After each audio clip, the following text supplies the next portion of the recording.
நிறைய பேர் வீடியோவே போடல ஏன்னே தெரில. நானும் வீடியோ போட வேணாம்னு தான் நினச்சேன் கொஞ்ச நாளைக்கு. ஏன்னா நம்ம சேனலில் ரொம்ப வீடியோ லோவாக போயிட்டு இருந்துச்சு. ஆனால் இந்த விஷயத்தை பார்த்ததுக்கப்புறம் எப்புட்றா போடாமல் இருக்கிறது, சரி நம்மளாச்சும் போடுவோம்னு சொல்லிட்டு தான் நம்ம போட்டது. அப்படி என்னடா விஷயம்னு பார்த்தீங்கன்னா, நம்ம திருவாரூர் டு தஞ்சாவூர் ஹைவே இப்போ ரீசெண்டாக ஓப்பன் பண்ணியிருக்காங்க. அதில் டோல் சார்ஜ் பார்த்தீங்கன்னா கிட்டத்தட்ட ரூ. 75 வாங்குறாங்க. 2 லைனுக்கு இவ்வளோ சார்ஜ் வாங்கலாமான்னு எனக்கு டீட்டெயிலாக தெரில. இந்த வீடியோ யாராச்சும் பார்த்தீங்கன்னா கண்டிப்பாக வாங்கலாமா வாங்கலாமான்னு சொல்லுங்கள்.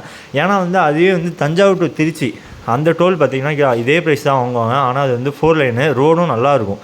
ஆனால் இது வெறும் 2 லைனு, அதுவும் திருவாரூருக்கு முன்னாடியே அவுட்டர்லேயே ரோடை முடிச்சிருக்காங்க. ஆனால் அதுக்கே ரூ. 75 சார்ஜ் பண்ணுறாங்க. இத்தனைக்கும் நம்ம போய் கூகுளில் சர்ச் பண்ணிங்கன்னா டெம்பரரி டோல் இஸ் க்ளோஸ்டுன்னு தான் வருது. அதோட வீடியோ நான் பின்னாடி ஆட் பண்ணுறேன், அதையும் பாருங்கள் கைஸ். இது டீட்டெயில் யாருக்காச்சும் தெரிஞ்சுச்சா மறக்காமல் கமெண்ட் பண்ணுங்கள். ஏன்னா இது நிறைய பேருக்கு ஒரு சந்தேகமாக இருக்குது. மறக்காமல் கமெண்ட் பண்ணுங்கள் கைஸ். தேங்க்யூ.